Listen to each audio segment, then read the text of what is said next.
ഇടതുപക്ഷ ജനാധിപത്യ മുന്നണിക്ക് മുൻതൂക്കമുള്ള മണ്ഡലമാണ് വൈപ്പിൻ. UDF മണ്ഡലത്തിൽ വിജയിച്ചിട്ടുണ്ട്.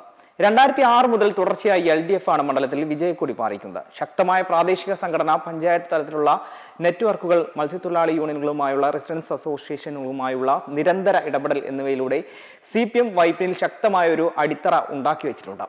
പഴയ ഞാറക്കൽ മണ്ഡലമാണ് അതിർത്തി പുനർനിർണയത്തിലൂടെ വൈപ്പിനായി മാറിയത്.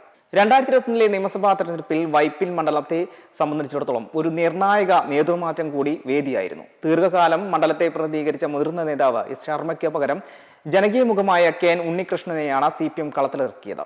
മണ്ഡലത്തിന്റെ വ്യക്തിയോടുള്ള വിശ്വാസ്യതയാണോ അതോ ഇടതുപക്ഷത്തിന്റെ രാഷ്ട്രീയ അടിത്തറയാണോ വിജയഘടകമെന്ന പരീക്ഷിക്കപ്പെട്ട സന്ദർഭമായിരുന്നു കഴിഞ്ഞ നിയമസഭാ തെരഞ്ഞെടുപ്പ്. യുവത്വത്തിന്റെ കരുത്തുമായാണ് കോൺഗ്രസ് സ്ഥാനാർത്ഥി ദീപക് ജോയി മത്സരത്തിനിറക്കിയത്. തീരദേശ വിഷയങ്ങളിലെ ശക്തമായ ഇടപെടലുകളും വികസന മുരടിപ്പിനെതിരെയുള്ള വിമർശനങ്ങളും മുൻനിർത്തി അദ്ദേഹം ശക്തമായ പ്രചാരണം കാഴ്ചവെച്ചു. BJPക്കൊപ്പം 2020 കൂടി സജീവമായി രംഗത്തുണ്ടായിരുന്നത് വൈപ്പിനിലെ രാഷ്ട്രീയ പോരാട്ടത്തെ ബഹുതല മത്സരമാക്കി മാറ്റി. 2021 തെരഞ്ഞെടുപ്പിൽ വൈപ്പിനിൽ വീണ്ടും ഇടതുപക്ഷത്തോടുള്ള താല്പര്യം പ്രകടിപ്പിക്കുകയായിരുന്നു. 8201 വോട്ടുകളുടെ ഭൂരിപക്ഷത്തിനാണ് KN ഉണ്ണികൃഷ്ണൻ ദീപക് ജോയിയെ പരാജയപ്പെടുത്തിയത്.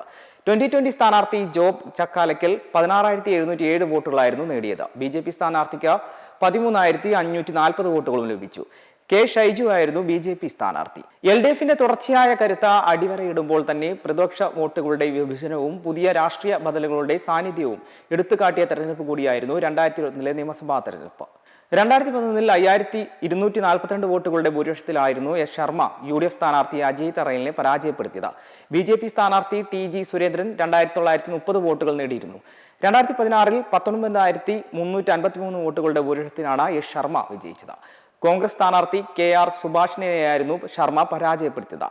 NDAക്ക് വേണ്ടി മത്സരിച്ച BDJ സ്ഥാനാർത്ഥി വാമനോജനൻ KK 10,051 വോട്ടുകൾ നേടിയിരുന്നു. 2024 തെരഞ്ഞെടുപ്പിൽ 8,201 വോട്ടുകളുടെ ഭൂരിപക്ഷത്തിലാണ് ദീപക് ജോയിയെ KN ഉണ്ണികൃഷ്ണൻ പരാജയപ്പെടുത്തിയത്. 2020 സ്ഥാനാർത്ഥി മണ്ഡലത്തിൽ നിന്നും 16,707 വോട്ടുകൾ ലഭിച്ചിരുന്നു. BJP സ്ഥാനാർത്ഥിക്ക് 13,540 വോട്ടുകളും ലഭിച്ചിരുന്നു. കോൺഗ്രസിന്റെ വോട്ടുകൾ കുറയുന്നതും BJP വോട്ട് വിഹിതം കൂടുന്നതും ഈ കണക്കിലൂടെ മനസ്സിലാകും. MP ഷൈനിയാണ് വൈപ്പിനിൽ ഇത്തവണ LDFന് വേണ്ടി രംഗത്തിറങ്ങുന്നത്. 2020 അനിത തോമസ് ആണ് NDA സ്ഥാനാർത്ഥി. ആം ആദ്മി പാർട്ടിക്ക് വേണ്ടി മോഹൻദാസ് PG യാണ് മത്സര രംഗത്തുള്ളത്. തീരദേശ സംരക്ഷണവും മത്സ്യത്തൊഴിലാളികളുടെ ഉപജീവന മാർഗം, ഫിഷിംഗ് നിരോധന സമയത്തെ നഷ്ടപരിഹാരം, വീടുകളുടെ സുരക്ഷ, കുടിവെള്ളത്തിന്റെ ഗുണനിലവാരം എന്നിവയായിരുന്നു വൈപ്പിനിലെ കഴിഞ്ഞ നിയമസഭാ തെരഞ്ഞെടുപ്പിലെ പ്രധാന പ്രചാരണ വിഷയങ്ങൾ. മത്സ്യത്തൊഴിലാളികളാണ് മണ്ഡലത്തിലെ കൂടുതൽ വോട്ടർമാർ. പ്രളയത്തിനും കോവിഡിനും മഹാമാരിക്കും ശേഷമുള്ള പെൻഷനുകൾ, ആരോഗ്യ പരിരക്ഷ, ഭവന പദ്ധതികൾ, റേഷൻ വിതരണം എന്നിവ സൂക്ഷ്മമായി പരിശോധിക്കപ്പെട്ടിരുന്നു.